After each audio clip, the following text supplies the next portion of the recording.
Welcome to the Post Shift Podcast, your raw look at the hospitality industry, brought to you by SHC. What is happening, Post Shift? Welcome back to another episode of the Post Shift Podcast. Of course, I'm your host, Shawn Soole. This week, just came out of a couple of conversations over the last couple of weeks, is succession plans. And I think in the hospitality industry, we don't think about succession plans as much as other businesses. Let me preface this. A lot of times we go into business as hospitality people because of passion. Passion's a very big driver for us. It's what sort of fuels us to give great hospitality, great food, great drinks, that sort of thing. Business is always sort of like a secondary bloop in the back of the head. And some people are really great at business and hospitality. Some people are great at hospitality and business. There's just one or the other that's usually a primary. So with this passion-driven driver in the hospitality industry to open your own restaurant, it's usually not well thought out. Now we can cost things out. Like we can cost out things. I've had a couple of podcast episodes of like what budgets you should be running, what costs you should be running, those sort of things. You can usually sort of do those sort of things. But today I want to talk about succession plans. So succession plans is like what happens when you want to get out of the game. A lot of people don't think about this. I didn't think about this. I'm going to be honest. When I was 32 and opening up Little Jumbo, I never thought that I would ever, one, be kicked out hostilely the way I was, and two, would ever retire. I was in that position in my life where I was like, this is what I'm going to do for the rest of my life. I'm going to be like Greg Hayes and run Cafe Brio. It's a restaurant here in Victoria, if you aren't from Victoria, and be doing this when I'm 70 years old. And so it never came to mind about what my succession plan was. But lately, as I get older and I start talking to other restaurant owners that are getting older as well, I'm like, what is your succession plan? What is your out? What is your game plan to get out if you want to? And now there's a couple of different ways. You can completely sell the business, take the proceeds from that and retire, get out of the game. No problems at all. That's a nice, easy, clean-cut one. You can keep the business, but make sure it keeps running so that you can take a portion of the profits or a portion of the dividends every year. And that's your retirement plan. A lot of times when you're self-employed as a restaurant owner, you're not thinking about RRSPs or like a pension plan or medical or all these sort of like things you're going to have long-term. So those two ways are sort of like the two ways that you can sort of get out. Like clean and clear, get out the game, you're done, you sell the business, walk away, do a little side hustle or something like that, which I've seen a couple of times. Or keep the business and keep figuring out a way that you can still pull money from that business as you progress. Now, the biggest misstep I see a lot of ownership doing is going into business without paying yourself a salary. Now, I have gone into businesses, I've looked at businesses for clients, I've looked at businesses for myself.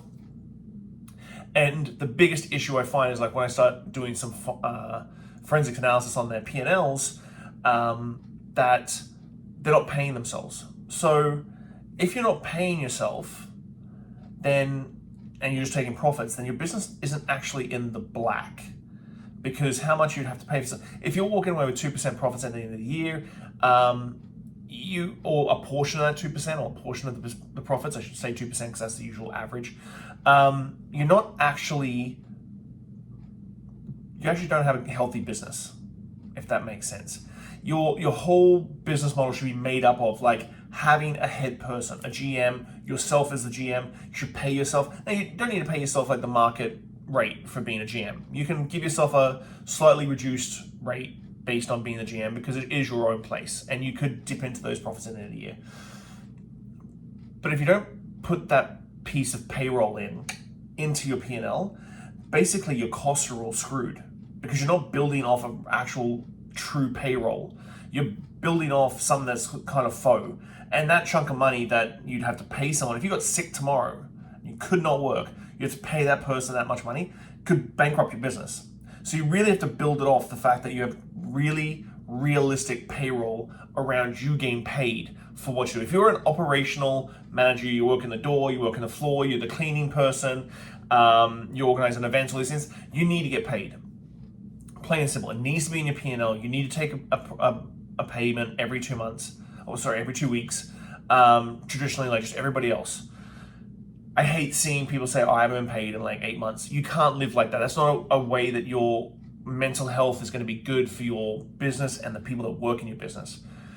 So set your business up properly. If you can't pay yourself, then you've already got a broken business model. I hope that makes sense to people. So succession plans. Succession plans can take as long as short as you want. I usually like to say 18 months, 2 years is like, in 2 years time, I want to sell the business. I want to keep the business and make it run without me being here. I think hospitality industry people have a really hard time being an absentee owner. I know I do. I'm not an owner, but I'm a manager, and I do feel a certain level of guilt and worry when I don't need to be at work. And that's just my little brain tick.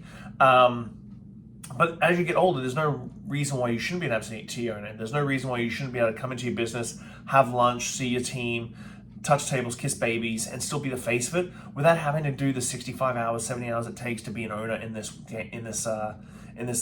game we play. And so you're paying yourself. So what are you going to do over the last 18 months, 2 years? You're going to say, I'm going to sell the business. I'm going to finish the business up. Even if you're selling the business, you've got to make sure that business is healthy to sell it for the most profit that you can possibly make off the business. So if you're not paying yourself, you're not building your business model properly, you're not going to get paid the way it is. I've gone into clients with clients and seen P&Ls, and I'm like, this business isn't making money. So you're not going to buy the brand, just buying the equipment. And people who just buy the equipment, it's cents on the dollar, guys. It's cents on the dollar. No brand loyalty, no brand, no goodwill, nothing. It's cents on the dollar for equipment. So start early and invoke the right people. So set your business up the way that you would have, or hopefully you would have worked in before you opened your own restaurant.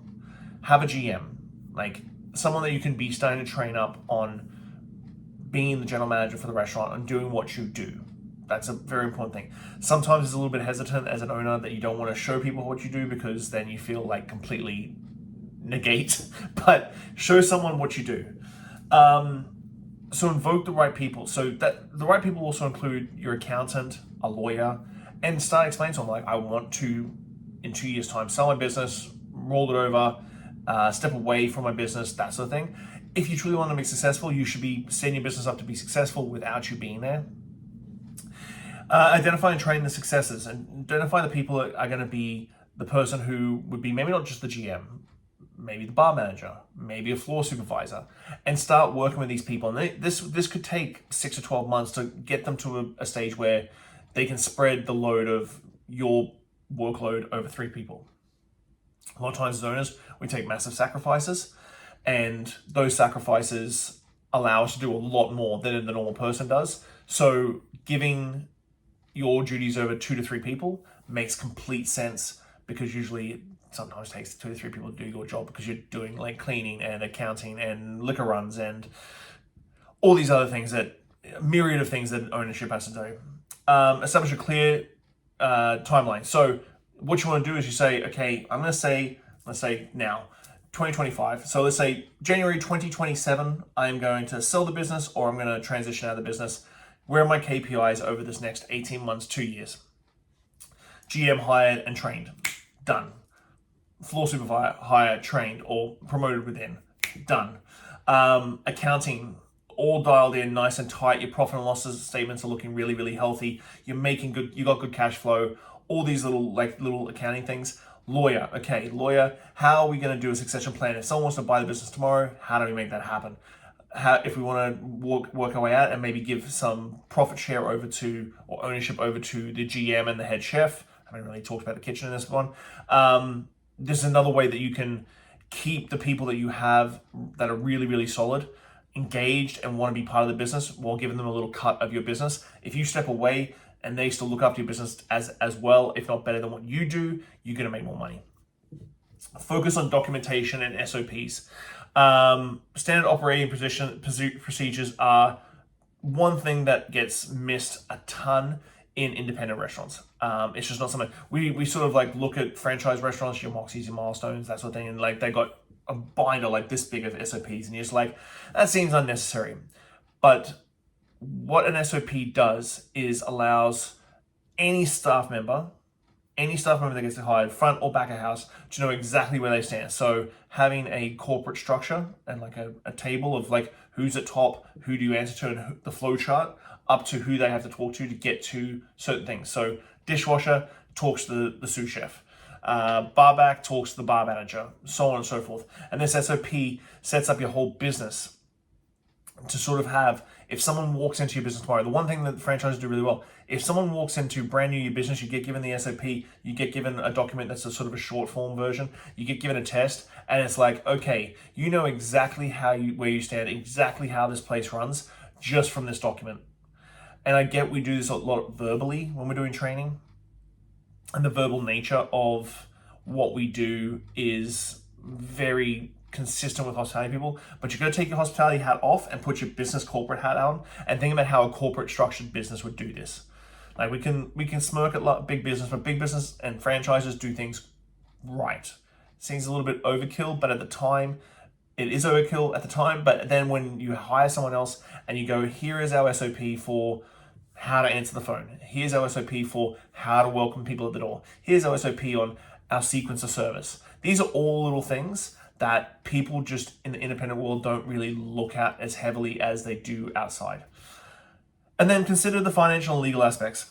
As I said about accountants and lawyers, if you're a family-run business and you will have a family trust, or if you do bring in staff that are going to be part ownership, these are all corporate things that you really need to get onto, because you can kind of get screwed out of things. I have.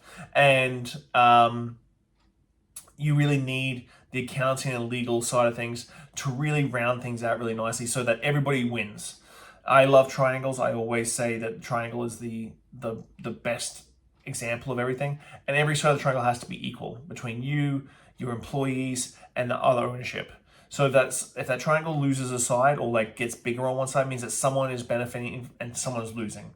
And that's what you sort of got to try and get away from.